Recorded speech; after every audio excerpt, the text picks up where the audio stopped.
আমার যেটা মূল ভাবনা ছিল যে ভগবানের সঙ্গে যোগাযোগের একটা খুব কম অর্থ দিয়ে একটা মিডিয়াম হচ্ছে শোলার এই ফুল।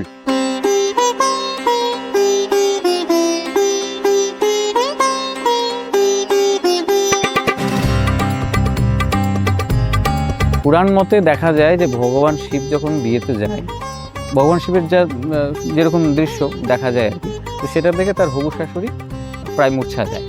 তো তখন দেবকুলের অনুরোধে ভগবান প্রথম একটা সুদৃশ্য সুপুরুষ হিসেবে সেদিন দেখা দেয় এবং তখন সাজগোজ করে ভগবান শিব।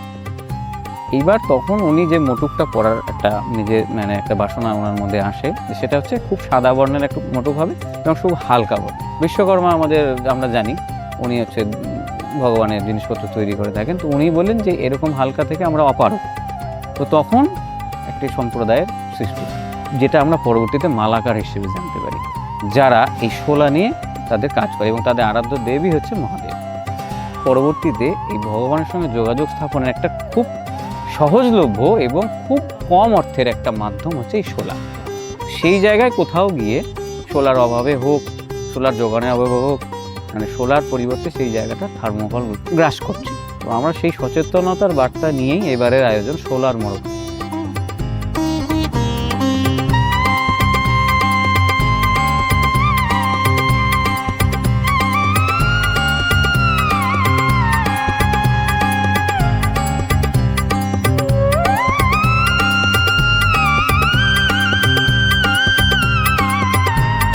প্রতিমাতে এবার একটা বিশেষ দেখবার বিষয় ছিল যে প্রতিমার আশেপাশে যে তিনি পরিবার নিয়ে থাকেন মা দুর্গা, তাদের শোলার সাজ হয়েছে, কিন্তু শোলার জোগাড় না হওয়ার জন্য আমাদের প্রতিমা ছিল 18 ফুট, তাহলে তার যথেষ্ট পরিমাণে শোলা লাগবে তার গহনা তৈরি করতে, সেটা হয়নি।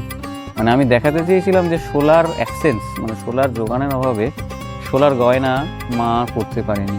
শোলার গয়নার আগের মুহূর্তে যে গয়নার একটা ফর্মা থাকে, মানে কাগজের একটা মণ্ড হয়, তার উপরে শোলা চাপিয়ে মেন গয়নাটা তৈরি হয়। সেই কাগজের সাজটা পরেই মা এবার আমাদের দেখা দিয়েছে।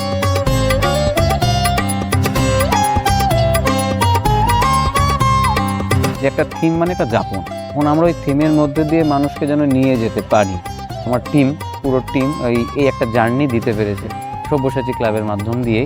তো আমাদের জেলার প্রচুর শিল্পী এতে কাজ করেছে, বাইরে থেকেও আমরা শোলা শিল্পীদের নিয়ে কাজ করেছি এই মণ্ডপে। আমাদের উত্তর দিনাজপুরেই মধুমঙ্গল মালাকার একদম প্রখ্যাত, আমরা যদি গুগল সার্চও করি ওনার নামটা ফার্স্ট আসবে। এটা একটা বিশাল প্রাউডের জায়গা। উনি এই শোলার শিল্পটাকে বিশ্ব দরবারে নিয়ে গেছেন। শোলার শিল্প নিয়ে আজ যত অ্যাওয়ার্ড দেওয়া হয় ওনার থেকে শুরু, মানে ওনার বিদেশের 8 থেকে 10খানা মিউজিয়ামে ওনার শিল্পকর্ম রাখা আছে, যেটা আমাদের উত্তর দিনাজপুর, দক্ষিণ দিনাজপুর সংলগ্ন হরিরামপুর এরকম একটি জায়গা থেকে গেছে, যেটা আপনি সার্চ করলে দেখা যাবে কোনো সময় দক্ষিণ দিনাজপুরও দেখায়, কোনো সময় উত্তর দিনাজপুরও দেখায়। অবশ্যই জেলার আরও একটা আবছা হয়ে যাওয়া একটা বিষয়ের উপর আমরা আলোকপাত করব, যেটা নিয়ে আমাদের অলরেডি বছর 5 ধরে একটা স্টাডি চলছে। তার আলোকপাত আমরা আগামী বছরে করব, আমাদের জেলারই, সেটা জেলার একটা বিষয়ের উপরে আমরা আলোকপাত করি।